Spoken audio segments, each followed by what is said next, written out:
How's it going, everybody? We're on episode 2 of the Quiet Resolve podcast. Today we have retired Army Reserve Colonel Jerry Wilson. Colonel Wilson was raised in small town Festus, Missouri. He's a graduate of Twin City Christian Academy High School.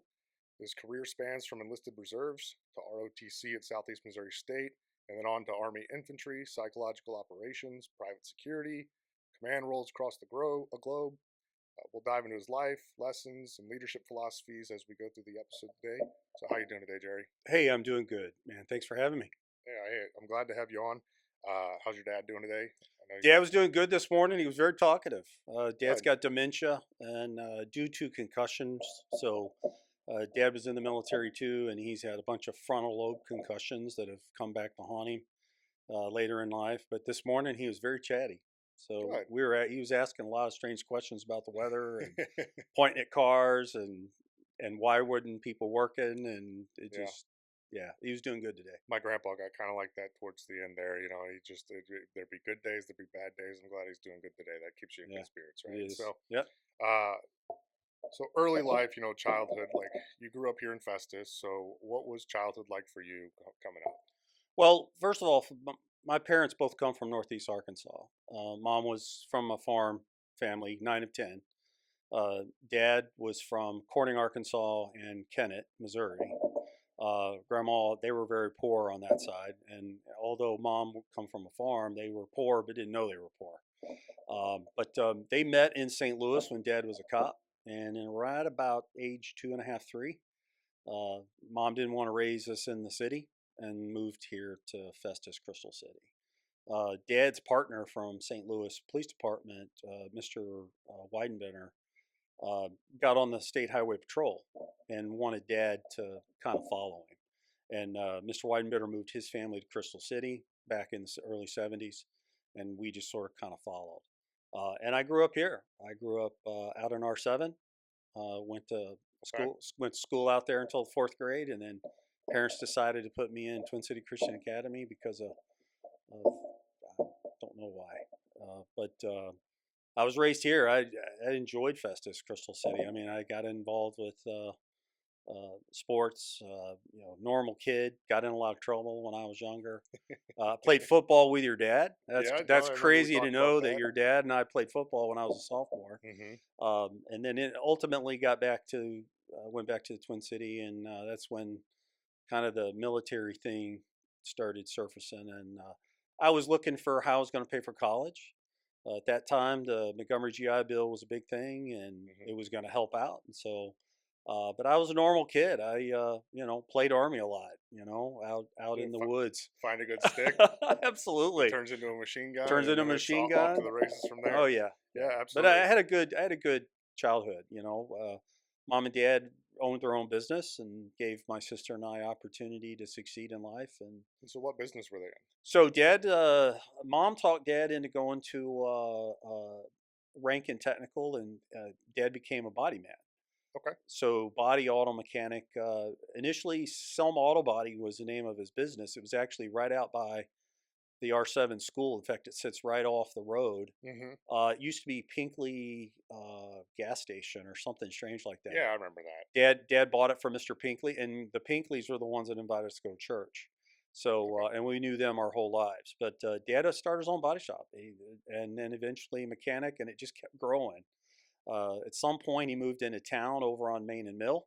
There used to be an old mill building there, old, dilapidated, broken down on that corner of Main and Mill, and Dad cleared it off, put this nice metal building with multiple bays and a big, nice brick office, and they changed their name from Selma to Midtown Auto Body.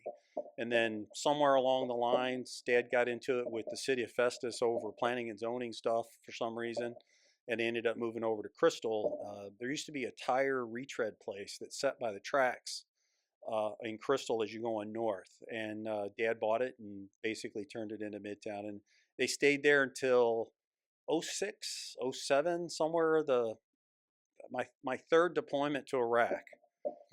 Somewhere along that line, Dad had hurt himself, hurt his back a couple of times. Doctor said, "Look, you're going to have to call it quits," and so they retired. But I can't complain about growing up. had a good life as a kid and a lot of opportunity. So Yeah, I mean, Festus is kind of a unique little area, right? I mean, just yeah, south of St. Louis, we're kind of in this like nowadays they call it the Bealey bubble. I'm yeah, sure you probably remember. I've heard of it. Yeah, You probably remember Karen Bealey. She was yep, I she do. ruled that school with an iron fist when she became principal, and they used to say that she scared off the weather, and that's where the Bealey bubble came from. It's kind of funny. So who are your biggest influences in your life, and what values did they like kind of instill in you growing up? Well, so mom comes from 9 to 10, and all of her brothers and my uncles all served in the military. Okay. Uncle Etzel was actually part of the ground survey crew after the bomb was dropped in Hiroshima and Nagasaki, and I didn't even know any of that till after he passed away, and I was reading his obituary. Hmm. Uncle Ron was a corpsman on the USS Missouri. Uncle Dole was in Korea. My mom's next oldest sister, Aunt Nita, her husband, Uncle Eck, was a glider soldier during World War II, but never deployed, and then ended up reenlisting as an Army CAV scout in Korea and fought at the Chosin Reservoir. And Uncle Eck never spoke about anything that he did during the war. He had a Bronze Star. He had a Purple Heart. Did none of this until Uncle Eck passed away. I didn't know any of it. But when every once in a while, Uncle Eck would let things slip out to me because I was a soldier. Right. He just would just start spouting off stuff every once in a while, especially later on in life. But those were some of my influences. And then, of course, my dad. My dad was huge. Dad was a cop, and then dad was in 10 Special Forces. Dad, when he graduated high school, needed a job. So he joined the Arkansas National Guard and was a comms guy, communications. Hmm. And I guess back then you could finish out your enlistment on active duty. So they Okay. asked him if he wanted to go active duty, and he went to Germany and finished his last part of his contract. While he was in Kitzingen, Germany, this is in '63, so Kennedy ups the TONE strength, gives the special forces its Green Beret, all that happens, and of course recruiters start showing up at military bases all over the place. And at that time, 10th Group was in Batols. Okay. And Dad said, I was talking to somebody, said, hey, that's what I want to do. So they came and they gave him, the way he tells the story, they give they give a bunch of tests, and they did a physical test, and they said, well, we'll get back to you. Well, back then you could play football. Just about every military base had like a semi-pro sports events, right? So Okay. Dad got paid TDY to go play football.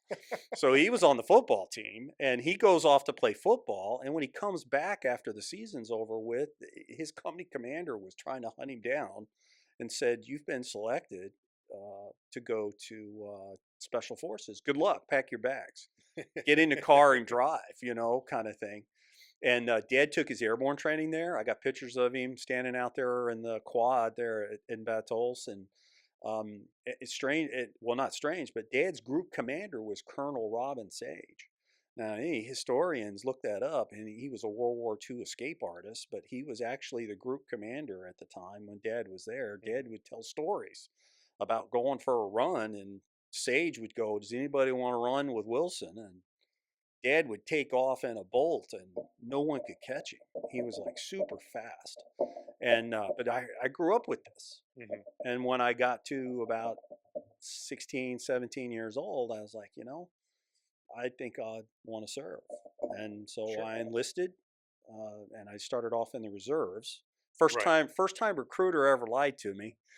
Um, I was supposed to work on helicopters, and when I get to the recruit station, of course that's closed. And despite my line scores and everything I had done, I ended up being a light wheel vehicle mechanic. So hey, that's the way things happen sometimes. Yeah. I mean, sometimes the military has a way of pushing people towards what's needed What's for the needed? service, right? Yeah, And so, I first, mean, even active duty right now, there's a flash message that just came out. They're limited with all the Doge stuff going on and all the restructuring that SecDef is pushing, and I mean, who knows what else there is yeah, going on in the big picture, but they're limited to about 15 MOSs right now. wow. I mean, they for the first time that in my career at least, they can't enlist infantry. They've got How's that even cavalry. possible? They've got cavalry, artillery, air defense. Wow, A number of other MOSs and interesting. real specialty niche trades. But no 11 series, and I don't know if that's coming with.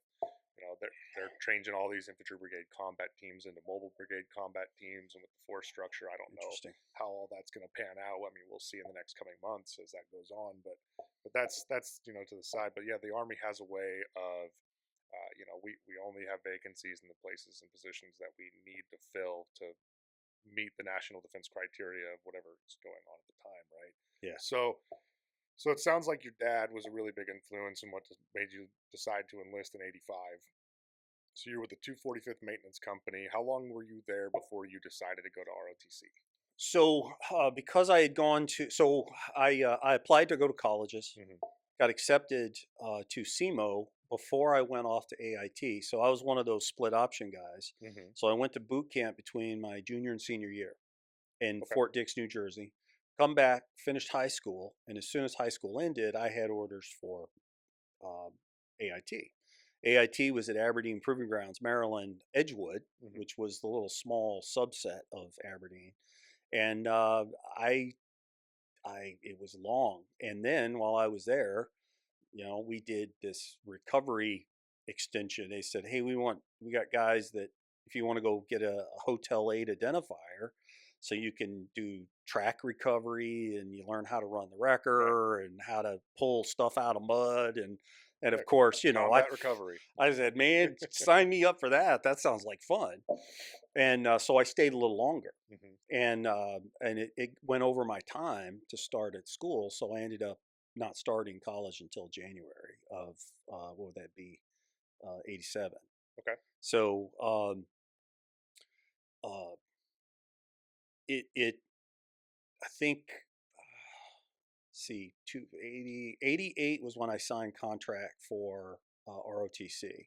Because I had basic and AIT, I didn't have to do the MS 1 and 2 years because I already had all of that. Right. So just MS 3 and 4, and so they wouldn't let you had to have like 52 credit hours. I forget what the Mm-hmm. criteria was at the time, but I saw the ROTC guys on campus, and I went over to them and I said, hey, yeah, I'd like to try it Mm-hmm. and see. And they said, well, when you get your credit hours, and come see us, and and sure enough, it was, I want to say August of '88, I think, is when I signed our ROTC contract. And I think that's like 18 months to my commission date because it with semesters and the way it all worked out. So Yeah. So you were ROTC '88, and then you were commissioned at '90, right? So commissioned in May of '90 and put in the IRR because I had another semester to go in college because I was offset by a whole semester right. in the start. So I didn't graduate until, despite all my efforts.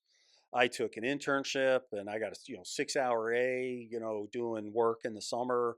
I took extra load classes trying to figure out how to graduate when I got my commission, Mm-hmm. and it just didn't work. It didn't matter what I tried. The school, the way they did it at the time with the counselors, hey, look, you're set for this date and this is when you're going to graduate, and so they put me in the IRR. And that sucked as a second lieutenant being IRR because none of that time counted.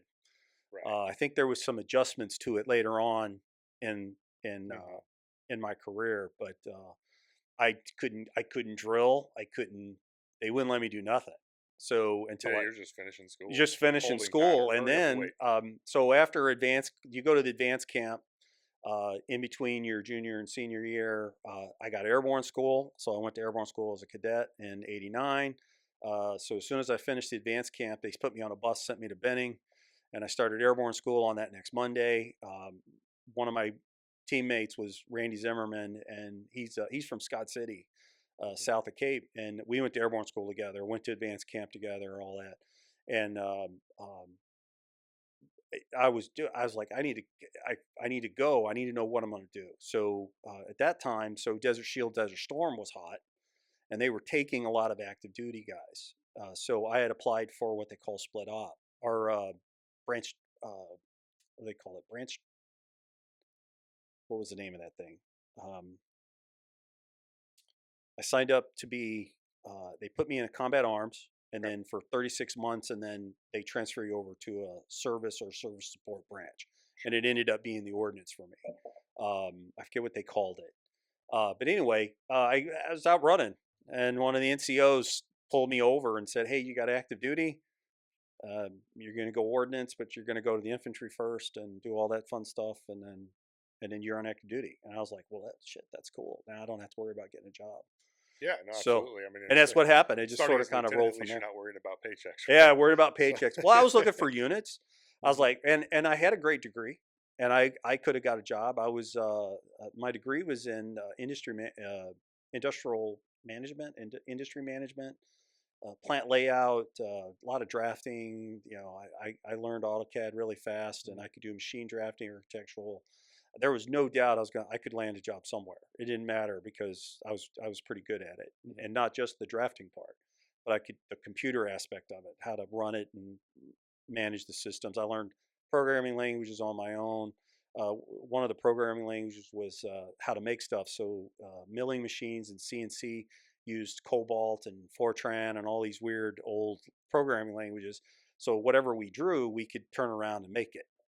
And so that was what the degree was surrounding. And so I knew for a fact I could get a job. And then this all just put a halt to it because okay. I went on active duty right out of college, and it just So, been going ever since.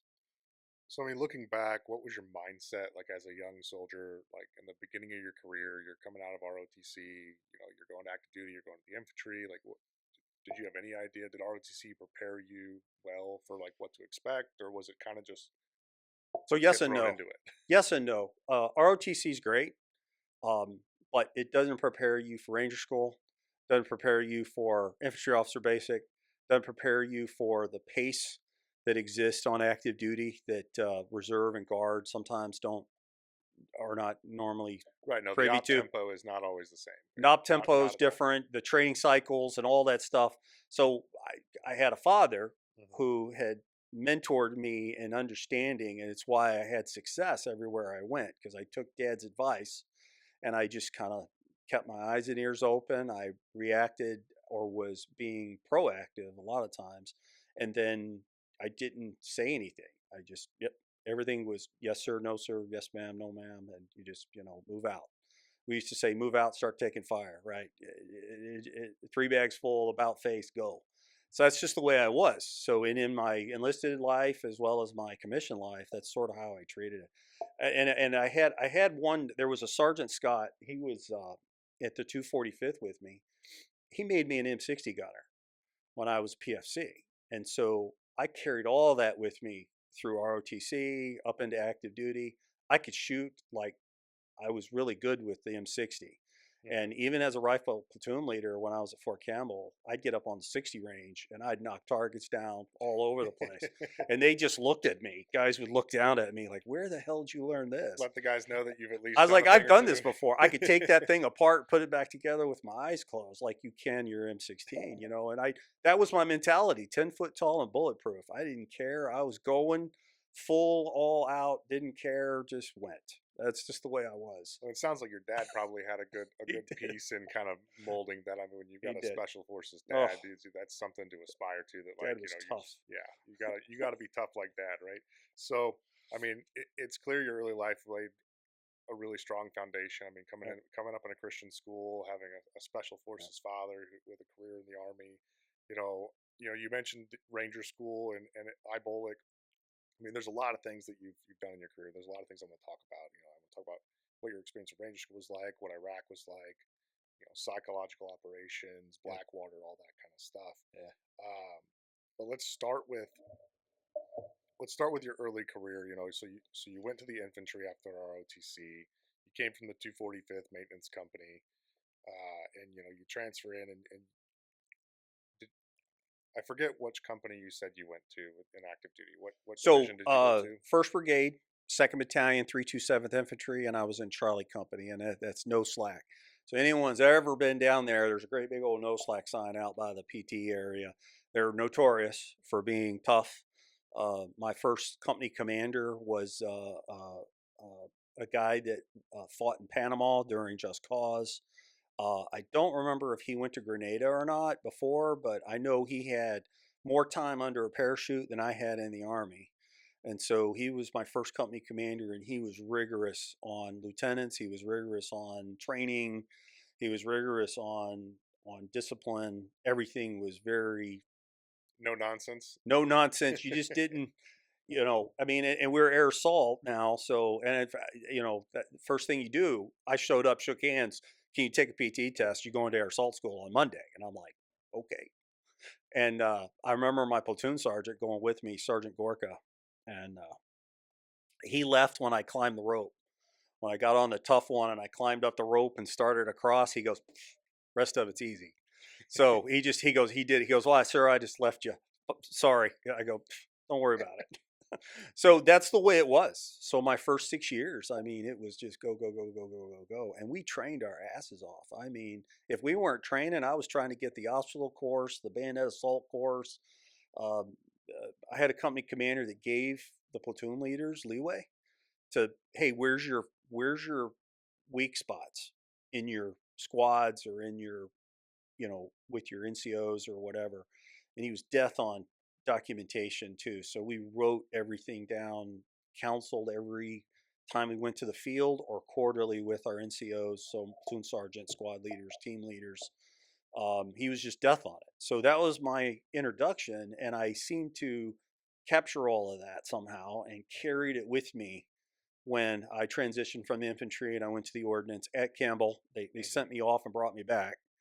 Um, and I was not well liked down in the 426 Forward Support Battalion at Fort Campbell because I took that mentality with me, and the ordnance guys don't act quite like the infantry guys.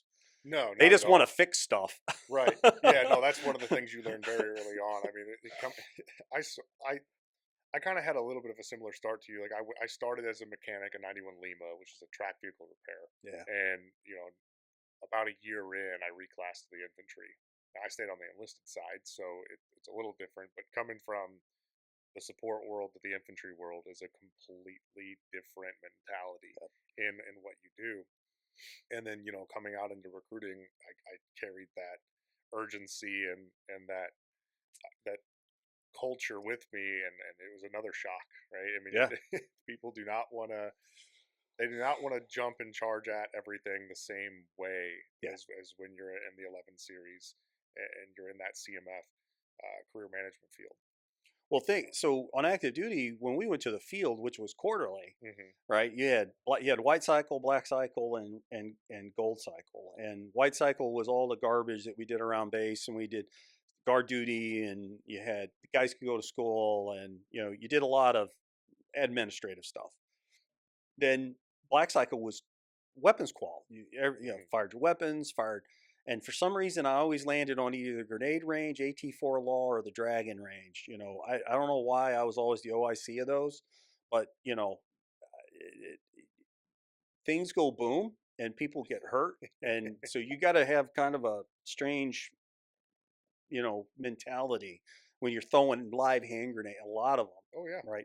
So we would hit these things, and then by the time we got done training, we were on the farthest training area from the garrison, and we would do 20, 30-mile force ruck back into the garrison when I was in the infantry. Well, I tried that in the ordnance, and battalion commander said, you don't get to lead the rucking anymore because you're trying to kill us. And I'm carrying 60 pounds around. I mean, I've got the big ruck, and I loaded it up like air assault packing list. Bullshit. Baloney. I'm shoving weights in and trying to stay in shape because these guys I did PT every morning. I'd go to the gym at noon or in the afternoon, and these guys, these guys just, hey sir, we just want to go fix stuff. I go, okay, you can go fix stuff, but you're going to be in shape when you go fix stuff. Right. So, but that's sort of kind of that was the mentality, and I care again. That sense of urgency always seemed to follow me no matter where I went. It paid off years later when I got into some other stuff. But And I mean, yeah, so you think sense of urgency, discipline, and remaining physically fit. You think those are probably the big things you learned in the early points of your it career with the is infantry. be hard. I had we call it OBC. What'd you call it earlier? What's the early officer training now called? What's the term they use? I forget what it is. It was OBC, officer advanced. It was officer basic, officer advanced. Oh, so we call it BOLIC. BOLIC now. Right, so basic officer leader course. Basic, right? So okay. they would call it IBOLIC, which would be infantry, and then Okay. they got EBOLIC for the engineers and things like that. Instructor. I mean, He make your body hard. He goes, if you do it now and you keep that when you're young, and I was in my 20s, I was 21, 22 years old, he goes, that will serve you well 20 years down the road when you're a major or a lieutenant colonel and you're trying to figure out how to get your battalion or your section to do what you need them to do. It was just, he would beat this into us as lieutenants. And of course, I'm surrounded. My class, guys come from Ranger battalions. I had a former Ranger instructor who I hated dearly. He was Mr. Tight knit Ranger community garbage all the time. He was even hated amongst the guys that had gone to the Ranger battalion with me. So, and these guys were all infantry guys. Guys come from Fort Campbell, Fort Bragg, 3rd Infantry, 4th Infantry. I mean, you had a mix of 25th Light out of Hawaii at the time. You had guys mechanized, a mix of mechanized and light infantry guys, because the mechanized guys went to the Bradley course, and I mean that's back when there was 11 mics. That was 11, yeah. So I mean, this is what the core group was, and you got this whole group of guys with all the same mentality. So it just caused it was like a switch. That was my influence, and my leadership was no nonsense. Like, look, I don't like gray. Look, it's either black or white. Either we do or we don't. There is none of this stuff that kind of flows in between. Of course, I learned later in psychological operations, you could take advantage of all that in the middle as an influencing mechanism. So, but anyway, yeah, that's the way I was. And those were my early influences back when I was young and naive. So I know you got the chance to go to Ranger school twice. Yeah. Still didn't graduate. Unfortunately, you didn't make it through, right? And so, Ranger school, I know that the curriculum has changed slightly from the time that you went till now. How hard of a course for those that are like really ambitious and they want to attend that course and they want to have that moniker and that tab on their uniform that says Ranger? Well, so when I got there, I thought I was in good shape and realized very quickly that I was not in the shape that I needed to be in for Ranger School. It's in July in Fort Benning, and it is like miserable hot, and this is the first time that I realized that I had heat issues. Mm-hmm. Normally, it didn't used to bother me, but in Ranger School, I seized up. Is the end of city week, so you get there, you do the PT test, you make it through that. You took a PT test before you ever got there, right? They came over to the schoolhouse and they gave everyone a PT test, and if you didn't make it there, they didn't even bother sending you. So, but I get past that, and then the first week is just, hey, who wants to be here? Honestly, right? I mean, it's a lot of no sleep, and a lot of stuff happens. You get there was a 5-mile run at felt like 4-minute pace, but it was, I think they run like 6.5-minute pace, right? In formation. So anyone falls behind. Well, that's just shin splints. Yeah, you get guys, you got these dudes running along beside you, yanking you out. You got dudes puking. I mean, it's crazy. And then there was the worm pit, which was just spectacular, right? It's just a muck and muss and nothing but thrashing that goes on. And there's a cycle of stuff that we did as you go through. And I was out on the land nav course, and I'd gone all the way out and come all the way back. I had passed. I handed in my card, and I was taking my boots off, and I was putting dry socks on because one of the points was chest deep in the middle of a lake. Oh yeah, so you had to go out and punch the little card and write the little thing down, and you're soaked the rest of the day. Absolutely. So the second time I did that, I went in the winter, and that same point was early. So I learned that not to hit that till I got back. So I went all the way out and came all the way back and hit that one. So by the time I got back in, I wasn't, and it was in February. The second time. But anyway, I seized up. I started cramping my toes, my shins, my ankles, all the way up to my chest, to the point where it was taking my breath away. So they medic me, bag me, put 2 IVs in me, medevac me to the hospital. So it was like, so you got a heat injury. So look, there's nothing we can do. We're going to send you home and you can come back. And at that time, I didn't realize how difficult it would be to get back to Ranger School, even in the infantry, because you got to go through so much at division to get there. But I realized that's when I decided I have to come up with another level of physical fitness, because I knew that I wasn't prepared. And what's really bad is all these guys I went through OBC with, they all made it. And I got a group picture of them. So all the guys that were in my squad, friends of mine to this day, still, and but they all made it through, and they hated the fact that I got hurt, and uh, it's just the way it is. And Right. but anyway, if you, it's a great school, and I just say this, I don't care what they say. It's about you. It's about learning how far you can go, how far you can push yourself, how much you can, how much good decision making you can create under a stress level that is beyond it. It's like very much like what I experienced in '03 in the first shots of the war in Iraq the second time. Um, Desert Shield, Desert Storm 2, or whatever they ended up calling it. But it's a great. I would have tried a third time if they would have let me, but I got too old, and the time kept ticking off, and the Army had other plans for me. Right. So I was going off to do other stuff, and I chalked it up as, well, hey, that's just, you got to leave that behind and try not to dwell on it too much. Yeah, no, I But mean, absolutely. Ranger School, Sometimes failure is what leads you into yep, the purpose that you actually need to yep, fulfill for the army. that's correct. And so Ranger School, you went through 2 times. You transferred into the ordnance, and then so what ended up being the bridge factor that brought you into the reserves as an officer? So my time was up. So you're only required 5 6 years, like 5 or 6 years. By now I'd married Hmm. and had a son, and had turned I said, well, hey, I did what I set out to do. I never planned to make it a career. And I said, but I'll stick with the reserves, and uh, I'll come off active duty. And I knew of the units in St. Louis, and we had decided to come back here because there was family back here.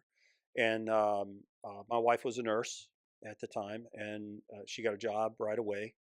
In fact, she ended up working for R7 school as the nurse Okay. for a little while. Um, and then later she went to the Fox district. That was later on in life as a nurse. Hmm. But anyway, yeah, I was sort of done with my military and decided, hey, look, I'm going to turn my attention to a career. And so I did. I landed in, I think, 620th Support was the name of the unit. I don't know if that unit still exists. And ended up in their support op shop, doing maintenance, running the SAMS boxes, doing what I was doing on active duty. And even then, in the reserves, I used to get these comments about, I need to like slow down, I need to take a deep breath, I need to stop being so I think this. that's common in the reserves, right? I It think a lot was, of guys come off active duty and they're yeah, like, I was like, "Oh, we don't do yeah, that like whoa, that wait a here." second. Yeah. They were surprised at how much I knew the SAM system, right? SAM's 1 and 2 boxes. I knew how to run them and program them and blast, and I knew how to do the work orders and everything. And it evolved into ALS, ALS-G, and I don't even know what it is now. Well, I'm sure your degree probably helped a It lot did. with picking all that up, It working with did. AutoCAD and Cobalt and all Oh those yeah. things. Oh yeah. It was easy for me. It Right. was just kind of second nature. And somewhere along, so you took 96 up until about 2000, um, I was ready to get out. I had put my paperwork in, I was done, and I get this call from the 329th Quartermaster Battalion Commander, and she says, "Hey, I think I was Captain Wilson then, and or Lieutenant, maybe I was First Lieutenant, Captain, somewhere in between. Um, I got your paperwork here, and before I sign it, I'd like for you to come in and talk to me." And I said, "Okay, ma'am, let me come up to Goodfellow," and I went into her office, and that conversation changed my entire life. She said, the guys like you, the guys that have the badges and the tabs and have done the things you've done, she's looking through my paperwork, everything. She goes, I'd really like for you to come work for me. And I've got this great major in the SPO shop named um, I knew I was going to forget. Um, and we just want to keep you around. Would you do that for me? And I him hauled around for about a week after that conversation, and said, okay, I'll stay. Don't know why I did that, but the time I spent with the quartermaster unit up there, 329th, I think was. I have to look back at it. Um, uh, Stephen Everker. He actually made 1 star and passed away uh, right before I was to pin on '06. Had a heart attack. And in fact, we had planned to come back to St. Louis, and he was going to promote me in the drill hall that I enlisted in as a E1 back in 1985. And Stephen took me in another. Oh, Stephen, I shouldn't say that. I say General Everker.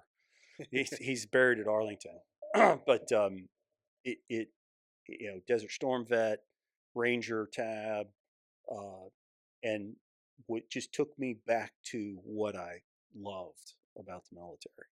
And we did some great things. We went on some awesome missions together. Went out to Roving Sands out at Fort Bliss. Went down to JRTC. Went to NTC together, and he encouraged me to get back into the active side on the AGR tours. I didn't even know they existed. Yeah, a lot of soldiers don't. And until that point. But those key points in my life at that point in time is what sent me to the second half of my career. And then after all of that, there's this Miltech. Man, I wish I could remember his name. Said, "Hey, sir, you don't fit in around here." I was like, gee, thanks. He goes, let me introduce you to the 10th CA Battalion down at Jefferson Barracks. And that was in 2000, late 2000. My orders came through in August of 2001. And 9/11 sent me in a direction that I had not anticipated or planned on. But that's sort of how the second half of my career leaped me back into being full time and doing all of that I did leading up to my retirement. So, but as just those were some key points that just directed me, guided me, and helped me make the right decisions, so that it set forth the last half of my career, Yeah, which I mean, was having the those best. mentors It's awesome. can change everything. Change everything. Absolutely. I remember even when I was getting out, or when I wasn't getting out, I was thinking about getting out when my first contract was up, and I had just had a conversation with a couple key people, and the best thing that I was told during that time is that they said, do you love being in the Guard? And I said, yeah, I love being in the Guard. I just don't know if I'm going to continue with it.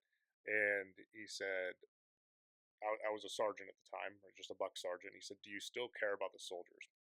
And I said, absolutely, I do. You know, that's probably the best part about the career. He said, you'll know when it's time to hang it up when you don't care about them anymore. And that's something that has stuck with me for the entire time that I've been in since. I mean, I was probably about 4 to 5 years in at that time, and now I'm 12 years in, and that's when I know that I'll be ready to hang it up. Yeah. So your career took you to psychological operations. So here you are, this guy who's been, you know, an enlisted soldier who's been at high tempo in the infantry.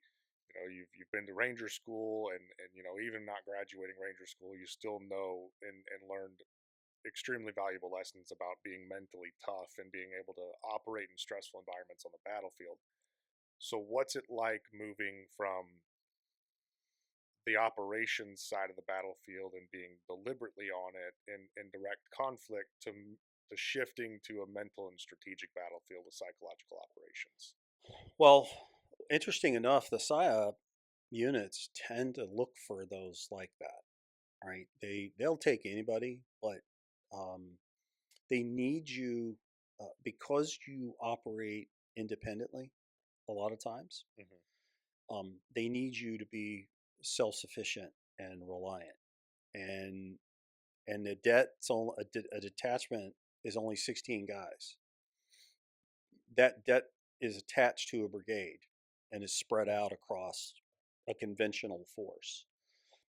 If you don't know everything that I had learned coming up as a second lieutenant, first lieutenant, a young captain, the the the debts will die because you don't know how to go talk to the right person, who runs things, who in the brigade or in the battalion are the decision makers and the ponies, right? You got to know all the details. If you don't and have never been exposed to it, when you take a reserve psychological operations debt and attach them to an active duty unit, that op tempo that we talked about, Mm-hmm. they just fail. And you have to be bold enough to stand up to the three or stand up to someone and say, that's not what we do, right? This is what we do, right? And I saw it, I experienced it. The only good news is I was reattached to 1st Brigade of the 101st in '03, and my old regiment, and I used that to my advantage. I used to be a platoon leader in Yeah, Charlie that's where Company you start to 2nd really Bat. learn that the Army's a small world in a Small small place. world. You know, you Oh, I you used it. I never was know even what. wearing infantry. I took my, psychological operations. I literally had carte blanche. I could do whatever I wanted to, honestly. So I took off. I took my ordnance branch off, put my infantry cross rifles back on, put everything, everything that we'd stripped down, I put it all back on. So Mhm. when I walked in, shook hands with the Brigade 3, and he looked at me, he did that common shake your hand and, check, see if you got tabs and what's on the Oh uniform. yeah, it's that initial check That of that initial check, impression. yeah, absolutely, right, and it made it easier for us, and we cross, the PSYOP guys look for that. You got to have. I mean, that my first sergeant was an old 82nd Airborne guy, and Hubbard was just like everybody I'd ever experienced growing up in the infantry, just squinty eyed, hard nosed. Let's go work out. Let's be tough, and then, oh, by the way, we do this other stuff, right? Hmm. And I think I said this to you before. I always believed my guys could do their job, but I wasn't quite for sure they could stay alive long enough to do their job. And so I came up with early on, as I grew up and became a captain, a major, and then lieutenant colonel, that I wanted a one third, two third of combat fighting, knowing how to shoot, move, communicate, and then let's go do psychological operation stuff, right? Right, you And got to make sure the battlefield's secure absolutely before you can start changing the doing things. And you changing just the couldn't order. do it. So that again, all of what I did carried over into PSYOP. Now the difference is there's a whole thing about influencing. So PSYOP is about informing Hmm. and influencing and deceiving. So you'll hear them talk about white, gray, and black PSYOP. Well, there's a whole lot of PSYOP guys that can't agree on that's not PSYOP or that is or isn't. Well, I'm telling you, I did it from 2001 until 2008. I did it full time in Iraq. So I spent all of my time doing psychological operations at the tactical level all the way to the strategic level in that country. And I learned so much more about what PSYOP is capable of and what its not just capability is, but its capacity to do things and leverage those. Because I in '07, '08, I was a Task Force 3 for 10th Battalion PSYOP guys up here in St. Louis, and I was the puppet master talking to the company commanders and making the debts, figuring out the campaigns and how we were going to influence uh, the population. What we call it is changing their attitude, Hmm. right? So you influence them to the point where they decide that they don't no longer want to do one thing, but we need them to do something else. And Hearts and minds. yeah, absolutely. And so we got good at it. All right. Even at a conventional level, right? We're not operating under a soft umbrella any longer because in '06 the active and the reserve separated. They took the reserve side and they put it up under USARC, where at one point in time we actually were under the special operations umbrella. Lots of money, lots of schools, lots of things went away, and now we had to exist inside a reserve command organization, and that was hard for everybody in the reserve side to make that transition. And I was there for it. I watched it happen, and then I was adaptive. I was like, I don't care. Let's go to the reserves. What do they do, right? I knew how they functioned. I knew how they mobilized. I knew how they trained. I knew I knew what was needed in order to take a unit from non-mobilized reservists and turn them into a mobilized entity and send them into the theater, whether it was in Iraq, Afghanistan, or wherever. It didn't matter. So I knew how to do that, and I knew what First Army wanted and needed from us. So I was good at. And and when I ended up at Fort Bragg and USACAPOC headquarters, I landed in the 3 as the MOB readiness chief. So as I went along, my peers and or my leadership groomed me into positions.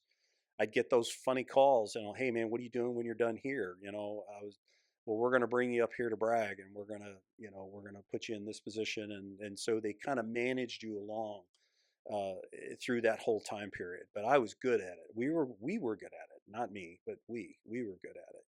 So, but yeah, it's different. I mean, it's all about colors and messaging and imagery and how it interprets and what's good and what works, doesn't work. We created print. We did stuff that was leaflet designed to drop or to hand out. Loudspeaker broadcasts were big for a variety of reasons and things, informing them or trying to get them to stop. Surrenders, in the early part of the war, it was about surrendering and giving up and not wanting to die. One of the biggest things we ran into in Iraq was with PSYOP is munitions everywhere, right? Little plastic Chinese mines and artillery and anti-aircraft guns, and these little kids were going out stealing the brass, and so they're using a rock to knock that explosive round off to dump the propellant out so they could take the brass. And well, we were finding, I don't want to be graphic, but we were finding little pieces of things laying around these anti-aircraft guns. So we used the PSYOP to go talk to the right people in the town that informed the kids to stop going around all this stuff and stop messing with it. Electrical cords, we found them electrocuted, and they were cutting the copper to sell the copper, and so we used the informing part of PSYOP to help save lives on the battlefield, to civilians on the battlefield. And I mean, we pretended to be tanks. We could these things could broadcast with subwoofers in it, and if you drug shit behind your Humvee, you sounded like an M1 rolling out across the ground. I mean, you could do some neat stuff that I had never dreamed of. And I listened to these NCOs and I listened to these young soldiers that had been doing it their whole life. And I was like, well, they know what they're doing. I'm gonna keep them alive long enough so that we could just go do this. And so that's how I did it for 8 years. I mean, I spent all that time in Iraq. Somewhere in between there, I took a break and went and became a security contractor for Blackwater. I don't know if that's good or bad, but talking about that kind of stuff, it almost reminds me of. I wonder who looked at that and you know took it back to like lessons learned from even back in like World War II, right? Where like the United States was broadcasting Patton's location all over the place because the Germans were so enthralled with yep. knowing where Patton was because he was, he was probably the most feared general by the Nazis, and so they actually ended up. A lot of people don't know when they were about to storm the beaches of Normandy, uh, they broadcasted that Patton was in a separate location, and they put up, from my understanding, basically like a faux army. Yep, blow ups. Right, blow up tanks. So when the recons would go over, that looked like Patton's armor was on the ground, was staged in a different location. Absolutely, and it worked. It worked great. And I mean that's to me, I think that's probably, if not the start, but a very early start of the capabilities of psychological operations and how they can impact the battlefield. Because without that, I don't think we would have been successful in Normandy in World War II. That's correct. The deceptive part of that was key, and it really sort of goes back even further. I mean, the Romans used psychological operations, right? Napoleon used it. I mean, you could go back to past battles, and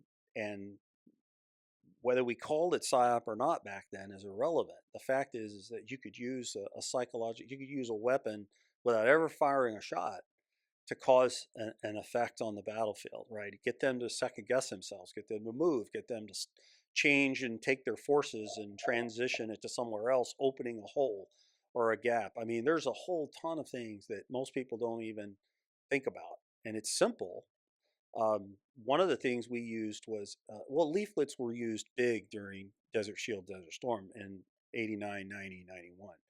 They would drop these leaflets, and then you see all these images of these guys walking out with their weapon like slung over their back, holding up these little leaflets. And what they had done is it said, well, if you surrender and you give up, and we'll we'll give you food and we'll give you water. And besides, most of his army back then was conscripted anyway, or conscripts, so they didn't want to even be out there anyway. And we were hammering the daylights out of them with our bombing runs and smart munitions. So the story goes is they drop leaflets over here and bomb them, and then they drop leaflets on the unit over here and say, well, did you see what happened over there? Well, we're coming to get you tomorrow. And all these guys were like, I don't want that. So they come out, and tons of them. I mean, PSYOP was given credit for, and these are the active duty guys. These were Yeah. guys from Bragg and Fourth Pog and everything back then. And I mean, it was amazing to see it. And it's what kind of attracted me to the world, is like, wow, I don't have to be so harsh. I can maybe be a little accommodating. And it led me into civil affairs. So as my time went on, my leadership said, if you want to hang around, there's more opportunity over here in CA than there is in PSYOP, because there's only two groups. Mm-hmm. But on the CA side, we've got 4 one-star commands. Now, So you didn't get into CA though until after you'd worked for Blackwater and all your time in Iraq, right? So yeah, when I 08, when I come back from Iraq, I was the Task Force 3 in 07 and 08, and on that deployment, I had spoken with our chief of staff at Fort Bragg. I'd gone through a divorce.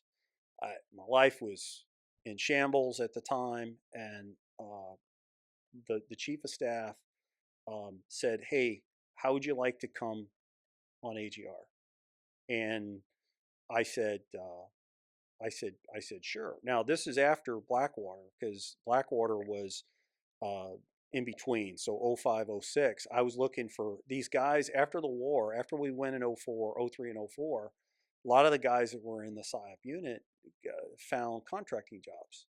So you demobilize and you go back to your civilian life, and they met these guys in Iraq, in Baghdad, and found out through a guy who knows a guy. And before long, I'm getting phone calls going, hey, why don't you give this guy a call? Go out to Moyak and go through the assessment. And if you make it through the assessment, they'll give you a job paying you good money, and you go back to Iraq for short periods of time, and you just protect diplomats.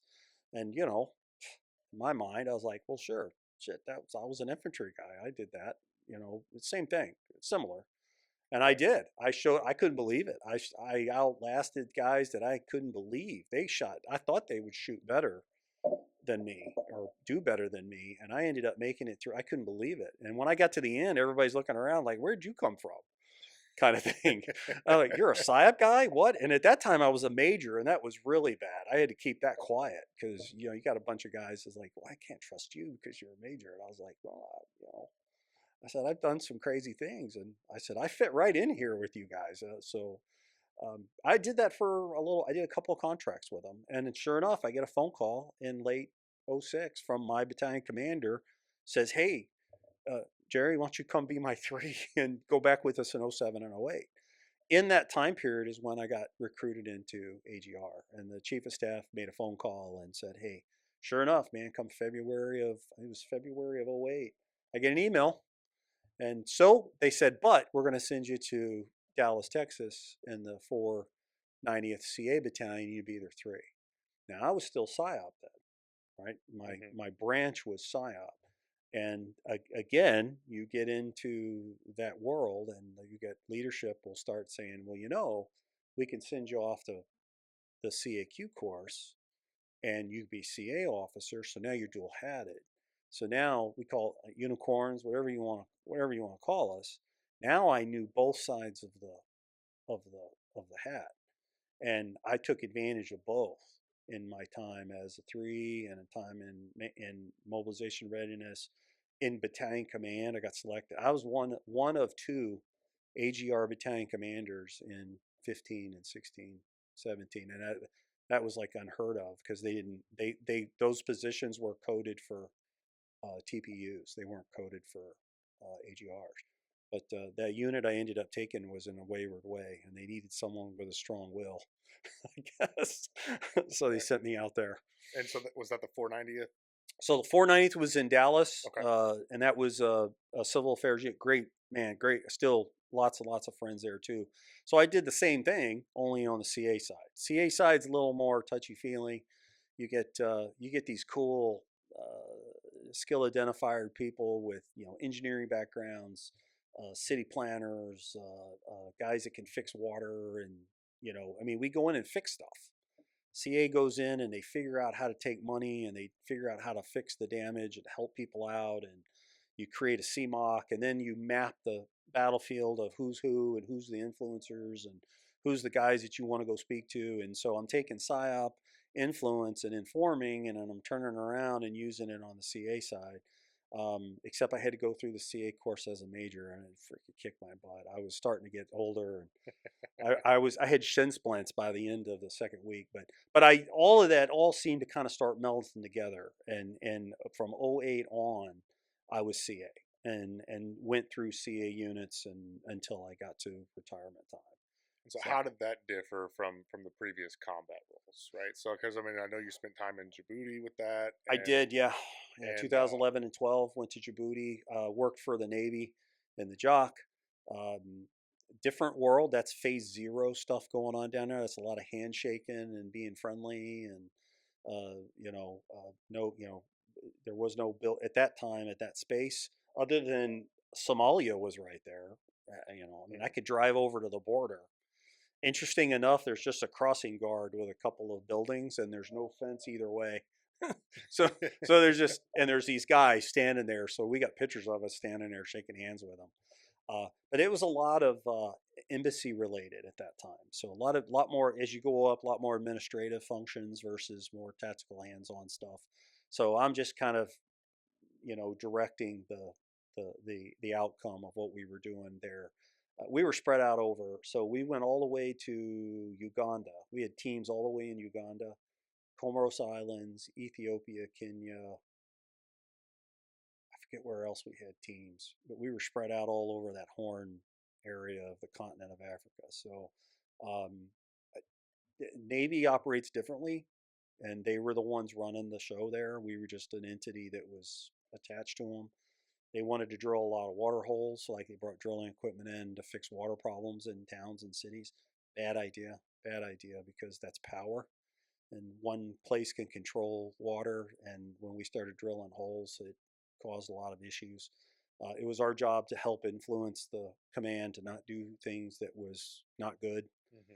So it all played into. I mean, depending on what type of leadership you were, what type of leadership style you had. Can you talk? And I can talk. I don't care. I know no strangers. I can walk up to anybody, shake their hand, start talking to them, and before long, I know who their wife was, who their kids' names are, where they were from. It doesn't take long where you can gather up information just simply by being friendly. Like I'm a big watch guy, so I'll find somebody that's got a weird, strange watch on or something, and I'll say, "Hey, man, what is it? What do you got there?" And I'll sit down with them and I'll start talking, and so all of what I did up until this point, all my everything, just all made things better and easier for me as I went along. we've got a recruiter like that with shoes. I've heard so many stories of this guy going out to malls and he'll just walk Yeah. up to some random guy and be like, "Hey, I like those Hey, shoes." man, And what the do you next got thing there? you know, Yeah. the guy's like, "Oh yeah, I got this many brothers and sisters Oh and yeah. this family and this and that." And the next thing you know, the guy's like, "Hey, I really like the whole guard thing. Like I've thought about it before. Like can we sit down and talk some other time?" He's like, "Absolutely." It's Give me a wild. It's card. one of Here's my those. phone number. It's one I, of I those things that recruited you a just guy on an ice rink one day. on an ice rink. On an ice rink. My kids played ice hockey, right? Okay. So I learned how to ice skate. I didn't skate. I roller skated as a kid. I didn't ice skate, so it was a little hard for me. And no kid, this guy's skating around, and we start talking. In a couple of minutes, I know who he is, and he's like, "Well, I was looking." He goes, "What do you do?" And I said, "Well, I'm in the Army, and these are my kids, and they're out here visiting with me." And then he goes, "Well, I've always thought about that." I said, "Well, let me tell you what. I got the recruiting battalion number, and I had cards on me." Mm-hmm. So I had made friends with the battalion commander. When I was in battalion command, in my building was the Army recruiting, Navy recruiting, and Air Force recruiting. And we shared part of the building we were in. So I made friends with every one of them, and I was bringing dudes in left and right. And they're like, "Why aren't you putting them in your unit?" I said, "I don't know. Your job to put them in. If you want to send them to me, I'll take them." Right. So, whatever you want to do, it's up to you. And so, but being a CA and SIBE guy, you can't do that if you can't just walk up to someone and start That's one of the chatting. unique things about the reserves, though, that a lot of people don't get is, a commander actually has influence on what people are coming into their units. Yeah, Like you as a commander can actually take your unit and grow it yourself by bringing people that you meet in to the recruiting office. that's right. I mean, the active duty doesn't have that kind of world. Uh, They have another whole. Even when I was here in St. Louis, when I was in the 10th Battalion, me and the first sergeant go get donuts and go down to the MEP station, mhm. and we had a list.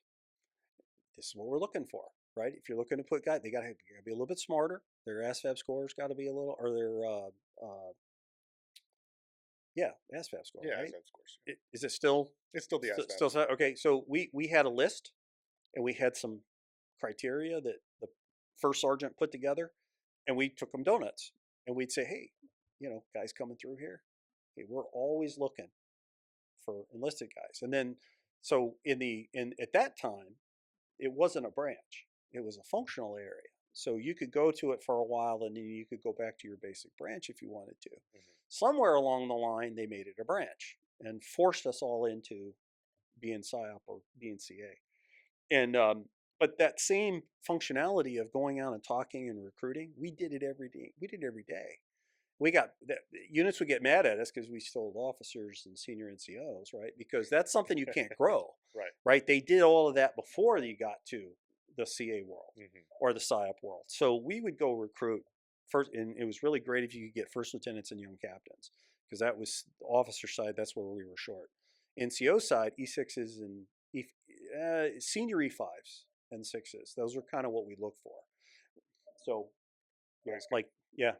So, but anyway, the same exact thing. The recruiting aspect of what you do every day, we did it to grow within ourselves. We Yeah. did it a lot, and having that ability to talk, having that ability to just walk up to someone and say, "Hey, what do you do? Oh, are you tired of doing that? I got this other thing, And now it's made it even easier. Hey, you get medical, and I mean, think about it. You got, hey man, I can give you a paycheck. I can give you can sign up for medical. You can get dental. They'll send you off to school. They'll send you off to multiple schools if you want to do it. And before long, Right, and you can just grow your resume, and you don't even have to yeah, give up your civilian job at exactly. all. Yeah. That's one of the best parts. But Yep. so let's talk a little about your time in battalion command. All right, so you inherit this troublesome battalion, I right? call it my wayward children. Yeah, I remember going to. So I had to go to Leavenworth to go to the pre-command course. My wife and I had. It's required before you take command. Mhm. Unfortunately, I didn't get there till after I took command, but because of the slots. But these guys stood around in groups with coffee and discussed the day.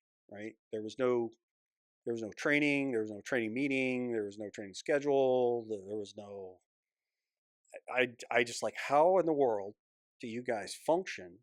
And you come to find out that you got a couple of people in the unit that did all of the work, and everyone else just sort of kind of showed up and hung out. And they were notorious because the unit used to be in. So it was in Encino, California, is where the unit was, right? So it used to be out in near the beach in Monterey.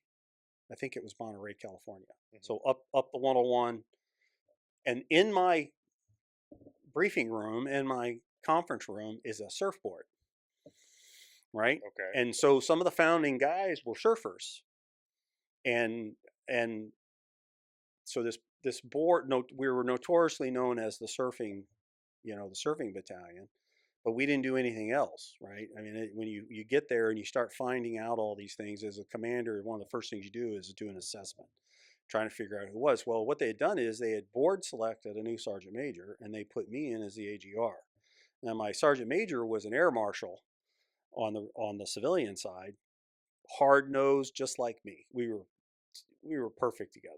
good command team, right? And we cared about the unit and the soldiers to the point where we're like, look, we're going to start doing Army stuff. And I made the staff work as a staff like it's supposed to. The one does what it's supposed to do, the two, the three, the four. And I started a battle rhythm, right? And I'm there every day, and they hated that, right? I had 19 civilians and AGRs underneath me in the unit, and I made them function like a unit's supposed to function, and included TPUs that were in those sections and made sure that they were involved. I hate meetings. Hate meetings, right? I mean, if any longer than 30 minutes, man, and I'm just like, it's time to go on and do something else. And all I did was say, look, there's two things I want to do in command. One is to get you functioning like the Army functions, and two, I want to get you guys used to being combat ready again. Right? You can only do a couple things in command. You think you're going to do all kinds of wonderful things. Usually, you pick one or two things as a commander, and in 24 months' time, you focus in on it. So ranges, getting out of the drill hall, going down to Camp Pendleton, going up to Fort Irwin was only 4 hours away. The NTC center. We had Fort.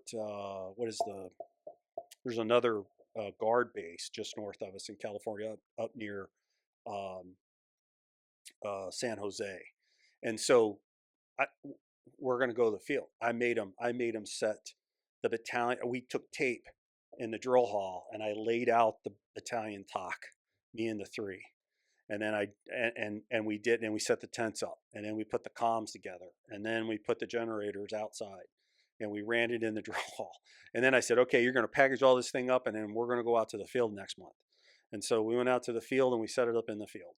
And then I said, next time we go to the field, we're not going to go and stay in buildings and garrison. We're going to go out and we're going to live in the field for 6 days, whatever we.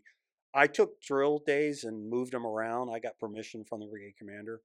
And so instead of doing Friday, Saturday, Sunday, or doing a Saturday, Sunday, Monday, we actually did a Thursday, Friday, Saturday, Sunday, Monday. So we took a whole quarter's worth of drill time, or mutas. I don't know what you guys call them. Mutas. Yeah. And we would condense it. And so now you got all this extra time when you're in your civilian life. And then, because I had guys flying in from Chicago. I had a first sergeant flew in from Chicago. I had guys coming down from Seattle. I had guys flying in from Colorado just to be in the 425. And that was before me. And so, but we changed direction. And after about the first year, all of those that didn't want to be there weren't there anymore. You know, I used to say you can help somebody, but you just can't help us. And I get that from a former battalion commander. And I all I did was get back to doing Army stuff. I was like, let's just do Army stuff, right? I mean, that's what people join the Army. That's why you joined. The Army to do Army stuff. And before long, it just smoothed out, and I loved it. I could do. You know, me and the sergeant major just checked on training. Company commanders started doing what they were doing. Recruitment started going up. All my holes were filled by the company commanders. I didn't have to do any of it. I just simply nudged them in the right direction, and then I just played top cover. And a brigade commander didn't mess with me.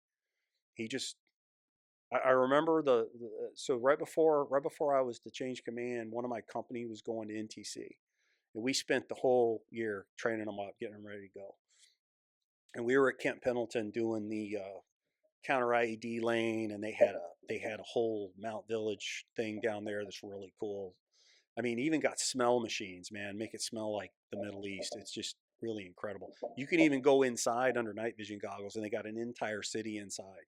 They've even got RPGs on lines so that you can actually simulate all the attacks. It's really cool.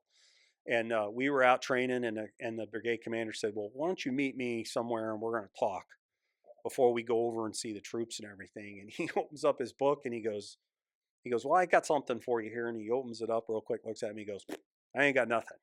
He goes, the day we sat in your office and I gave you directions, you went far beyond anything I could ever imagine. And I'm not just I don't want to pat myself on the back. I just said, sir, I took from your conversation that you needed things to get back to being like Army. Plain and simple. And he goes, man, you did that. And I did. I left the battalion in good hands. The kind of guy who took over from me called me regularly for about 6 months, going, "All right, what do you do? Why'd you do this and why'd you do that and whatnot?" And before long, they went to the NTC. I think they sent some guys to JRTC down at Fort Polk as well. And all it is just to validate the company. Right. It's a validation exercise, and you got a Yeah, green NTC, company. JRTC, You can XCTC, all deploy that. federal. You can deploy those guys, right? I mean, that's the whole point of it. And we're modular anyway. CA and PSYOP is designed. So on the PSYOP side, it's detachments and companies. Over on the CA side, it's CATs, CA teams, and companies, right? And the companies are small. The companies on the CA side are little, and CA on the PSYOP side, they're much, much, much larger. So, but anyway, that's what we did, man. I enjoyed it. I enjoyed California. Oh, there's some strange people out there. A lot of the guys in the unit worked in the entertainment industry. You know, Okay. they worked in going to director school. And in fact, Tristan, he was one of my company commanders. He ended up got his director's card or whatever they call that, director's guild card or something like that. And you've heard of the Orville, the TV show, the Orville? Yeah. Got some stuff. Well, I have to get the episode again. But one day when I was gone, Tristan recruited the entire battalion to be extras on the show. No And kidding. so they showed up and they're standing around in uniforms and all that stuff and got paid to be in the scenes that were there. Yeah, it was very common. I mean, they shot movies right out behind the battalion. The Sons of Anarchy, the motorcycle thing, the whole city was set up at one point in time behind my motor pool.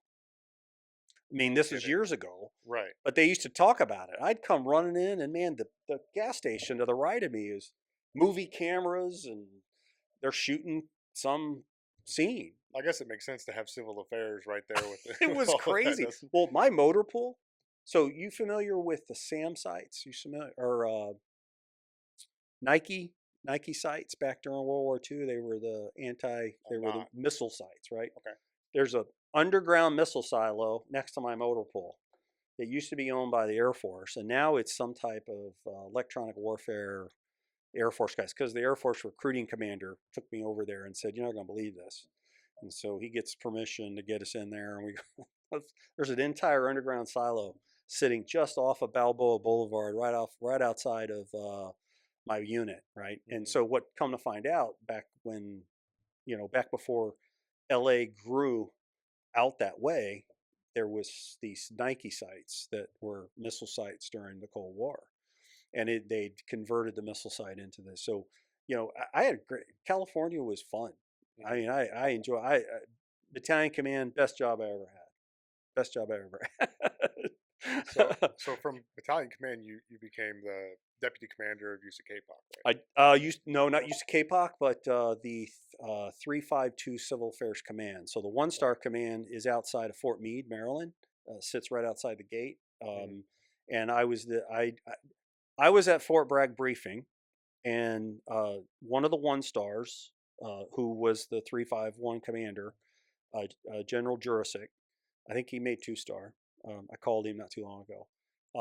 I'm briefing the general on this plan, right? I got, hey, this is how I'm going to certify my whole battalion. I'm standing in front of the USAC CAPOC commander, and when I get done, Jurisic walks up to me, and what are you doing after battalion command? And I'm like, I don't know, sir. Go wherever they tell me to go. And he says, well, I tell you what. He goes, how'd you like to come be my DCO? And I was like, well, sir, I said, I don't know if I'm going to make 06. I said, we're still waiting on the list. Little did I know, he already knew that I had made 06. There's a whole bunch of people knew that I had made 06 and didn't know. And so I had orders to go wherever they tell me to go. And my wife loved it, right? She loved the whole coastline to coastline thing, right? So I said, well, we're leaving California and we're going to Maryland. And I was like, hey, we're in between DC and Baltimore. I mean, great baseball, great hockey. We can go to the Smithsonian. And I lived on the train. We found a condo right on the train, where the train runs in and out of DC and Baltimore.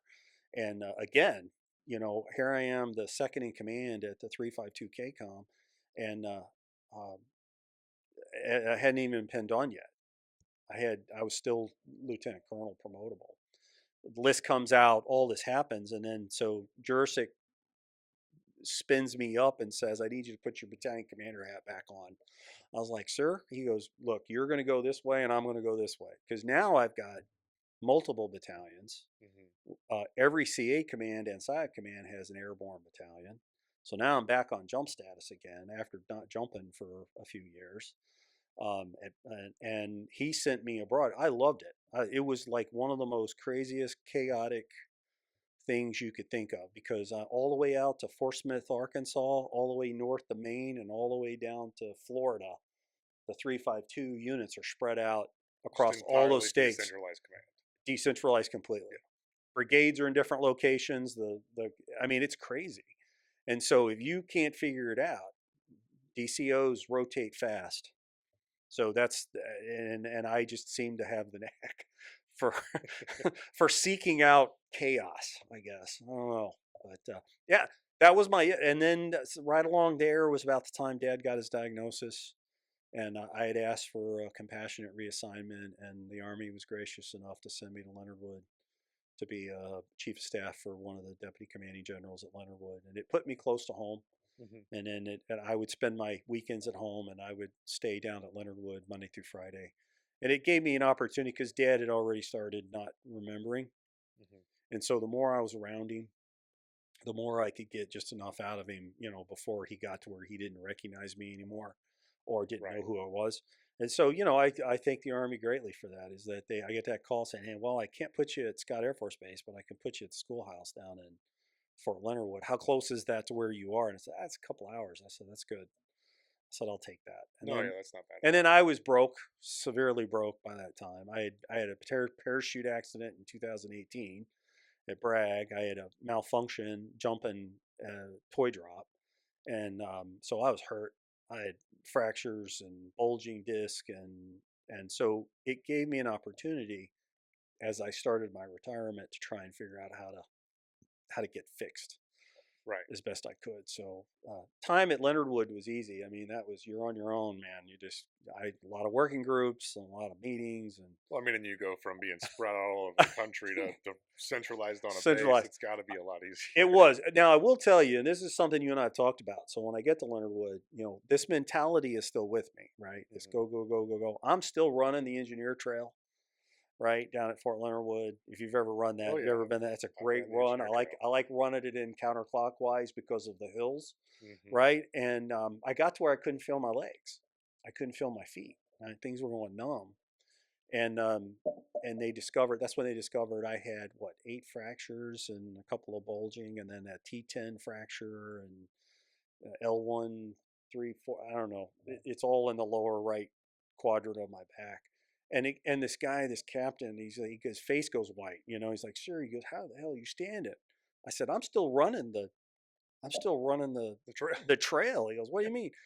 He put me on profile and warned me not to run. And of course, the Army birthday comes up, and they said, hey, go play brigade commander and run with the recruits. So we all showed up on the parade field out there, and General showed up and everything, and I am running, and who do I run into? Is damn captain that was working at the hospital, and he used to yelling at me. He's like, sir, what the hell are you doing? He goes, you're going to end up paralyzed if you don't stop. So that everything I did in my life, I couldn't stop. I just, even after retirement, I still was rucking, and I put a thing on and cinch it down and hope that it doesn't real tight.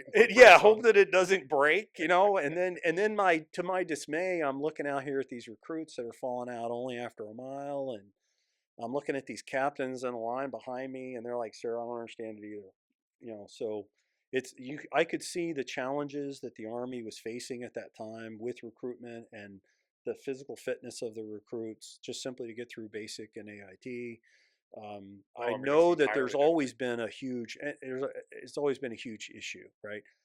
Unfortunately, I didn't see that in boot camp. We lost 300 man recruitment. It was 200 something in our recruitment command. 8. We lost 8 people, and that was due to broken Injuries. Ankle, or something really bad happened on the obstacle course, or someone fell off that. You go through the confidence course. Do they still have the platform that gets a little wider each time you go up? And he was up on the top, and he lost grip and fell. Ooh. 3 stories. I mean, that guy messed him up bad. Those are the only guys we lost when I went through.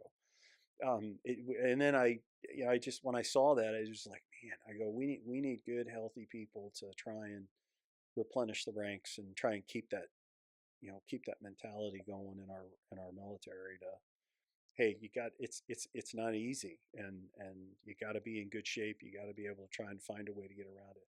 And I often use Roosevelt. I mean, I love Roosevelt. I love reading his story, but Theodore Roosevelt. And I'm not trying to get away from your, No, not at all. No. but coming to the end of my career. I used to always get this question: is like, well, what have you learned after 35 plus years? Right? I've seen all kinds of retirements. Right? Guys get up there and talk about how many uniform changes there have been in their career and all the things they did. And when I got to the end, I said, there's like 3 things. I can honestly point to 3 different things, and I use Roosevelt and the speech that he gives called "Citizenship in a Republic." And in that speech, there's a whole paragraph called "Man in the Arena," and I know a lot of people have used it. I've got it on my wall at home. I've quoted it many times. I've read it many times. I've used it in anything I've ever done. But it comes back to, why are you here? Everyone wonders, well, why am I here? Why am I wearing a uniform? Why did I sign up? Why did I do this? And if you can't figure that out or know why you're here, you're already at a disadvantage no matter what you do or what they tell you to do or whatever you're sent to do in the military. So you got to figure that out. And people always look at me, and I remember my very first First Sergeant Buckley asked me that question. E nothing, slick sleeve, E2 Private Wilson. And I basically told him, I said, I just believe that there's something bigger than me and that I want to make sure that stays safe. Right. And so if that means serving in the military and making sure that everyone else gets to do what they want to do, then that's what I want to do. And he just looked at me and said, well, Private, I think you're going to go far. And then the second thing is you can't do this alone, right? I mean, every highest ranking general, lowest ranking private, despite individual accomplishment, stuff that you have to do physically or mentally, accomplishments, man, it takes a team of individuals. It takes either a partner, a platoon sergeant, platoon leader. It takes a company commander, sergeant major. It takes a general and his aides. And I mean, you can't physically do it alone, mentally do it alone. And so you got to be able to understand that it's a team effort, and everything we do is about survivability. And then the last thing is that, and this gets me back to what I saw there at Lingerwood, is that train like tomorrow's never coming, right? We're not guaranteed tomorrow, right? And on the battlefield, you're never guaranteed tomorrow. So you have to train on everything. You have to be expert on everything. You got to figure out. I mean, I used to get mad at my guys. They got all this high tech equipment in the CA world and in the PSYOP world, man, in thermal scopes and all kinds of communication equipment, and they wanted to leave it in the damn arms room. And I'm like, nope, you're taking that out and you're putting it in the vehicle, and we're going to go out.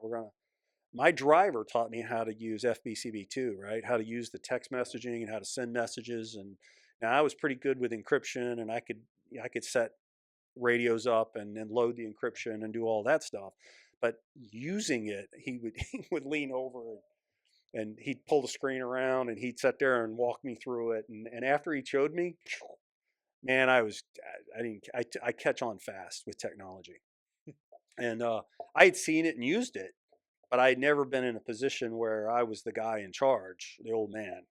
And so I force this. Hey, train like tomorrow's never coming. So that means, man, I don't care when you're at home watching TV, drop down, do push-ups, do sit-ups, get a pull-up bar, get you some weights, go to the gym, go for a run, throw a rucksack on, go for a ruck. Everyone says, well, sir, how do you stay in such a, I used to be able to outrun half of my battalion when I was in my late 40s, early 50s.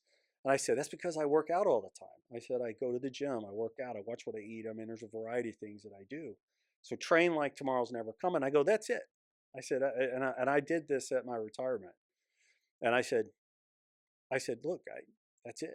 And there's these puzzled looks on their face. Everybody's looking at me like, I said, look, all the shit I've done, all the stuff. And I was like, that's it. If you can figure out those 3 things, he goes, you will succeed. You will be good and stay as long as you want. But if you're gonna stay, make sure that you take care of people, take care of your soldiers, take care of yourself, And in the end, the military will be better off, right? It'll do what it needs to do in order to keep us safe, to keep all of those that are now living in this country safe to do whatever they choose to do, and that's it. And Roosevelt talks about a great enthusiasm, right? In the speech, he talks about, and in the critics, he goes, those sideliners, the ones that sit there and pick apart everything you do. He goes, those guys are, he calls them cold and timid souls that neither know victory nor defeat, right? Those are the ones that always are critics, but never really want to hop in and get involved, or get their faces dirty, get them muddy, get bloodied, all of that. And then the speech, the citizenship in a republic, really talks about the citizens in a republic's responsibility for your country or for your government, being resourceful, being self-sufficient, he talks about a lot of this in the speech. And I recommend everyone read the whole thing, not just that paragraph that he taught that's called "The Man in the Arena." And it's true now in what's going on in our country and what's happening in our political world and what's happening right now. If we can't be more resourceful, if we can't be more resilient as citizens of this country, then we're doomed, like many other in the past, to not succeed or fail. So I'm glad to see it seems to be moving back in the right direction. So Yeah, well, freedom is one generation from tyranny. That's what they it say, is. right? Yeah, And it's paid for with blood. that's right. It is. Looking back on your career, just to recap some of the things, what are you most proud of, and how do you hope your legacy as a leader inspires others moving forward now that you've retired? Well, I think the biggest thing is that I'm still here. There's a whole lot of what's happened to me in the past that I probably shouldn't be here, but it gives me the opportunity to pass along the baton or pass along the guide on to the next generation, much like it was done to me when I was a young soldier. The wealth of knowledge that is gathered over the course of a career as long as I've had is important to make sure that everyone that follows you uh, doesn't have to do what you did, but they can always learn from your successes and your failures, so that as they move along, maybe they won't take that direction or go in that direction, but maybe they'll be successful. And then I've always set the bar higher. How do we get to where things are even so good in our ranks that we're not worried about if the balloon goes up, if the fight comes again, or if we have to go somewhere, that we're not worried that we can survive long enough to do our jobs. So that's one of the biggest things that I take away from the career that I had. And then, I raised two kids and adopted a third. My daughter came with my second wife, and I treated Heather just like she was my daughter, and I've passed this on to them. So the knowledge went to my two sons, and now that I see the success that they're having in life, and some of the hard lessons that I learned, some of the hard lessons that Dad taught me, right? Because um, Dad was tough. Dad was poor. He grew up fighting his whole life. So I'm just happy to pass it along. Make sure that now I get to enjoy the grandkids. Right. So I got 6 and 7s on the way. I found out about a Congratulations. month ago. The youngest is having a third one. We don't know what it is yet, but hopefully it's a little girl. We need some more girls. We've got too many boys. See, I'm the opposite. I'm the only one with boys on both sides of the Really? family. I've got 7 nieces, and then I got my 3 boys, and that's it. Wow. Well, we were balanced up until this, so we don't know what's Right. going to happen. So, so if I took you all the way back to 1985, and you had the chance to tell yourself in 1985 one thing about leadership and your path forward, what would it be? Oh man, that's deep. Um, I think I'd have to say trust. Um, Trust the leaders that are in charge of you to make the right decisions and guide you in the direction that you need to go. And then when the time comes for you to be in that position, make sure that you don't, or that you're loyal to that trust that you learned in the beginning, as a young private, or maybe even as a young second lieutenant, because there's a lot of lieutenants that don't enlist. They go through and just become a commissioned officer. Right. So, but that trust is important. And if you can't trust, then it won't survive. So I think that's the one thing that I would probably tell myself back in March of 1985. That's good. That's good. So my final question for you is, what's the one thing out of this entire conversation that you hope that listeners take with them after today? If they take one thing with them, what would you hope that it would be? Never quit. Never quit. Never give up, no matter how hard it gets. And you will fail. I think that's one of the biggest learning things that I had a hard time with is failure, because I had never failed before. I'd always completed the training and I'd always gone through, and then Ranger School kicked me down, and then kicked me down again when I got a cold weather injury, and so the failure helped me, drove me to correcting anything that I'd done wrong, and figure out how to be successful on the other end. I think that's the most important thing, man. I just never quit. I never quit clawing. I never quit digging. I never quit fighting. And I hate and say this: the first time rounds crack, first time something blows up next to you, something bad happens, all of what you did, all of what you learned, all that your instructors had given you prior to that point in time, all come rushing back in an instant, and it'll serve you well in the end. Um, so never quit. Just keep clawing. Be successful, or be as successful as you can. Say that right? Yeah, I think that's Yeah, right. that's good. That's Yeah. good. Yeah. Well, sir, I want to thank you for coming today. And I hope that listeners can take your life story and where you saw success and failure, and learn to draw from their own backgrounds and their own lives to really develop their own leadership style, and reflect on that, because that's True. where we really learn. So just to recap everything, from small town upbringing all the way up to commanding, major commands in the Army, taking on a role in your retirement on in the TRADOC sector, and coming all the way back to the beginning and getting to reinstill recruits from the basic level. I mean, you've really had a remarkable career and been able to do a lot of things for your country, and I want to thank you for that, and I want to thank you for providing your insights with us today. You're welcome. So, It's good to be here. Thanks a lot, man. yeah, absolutely.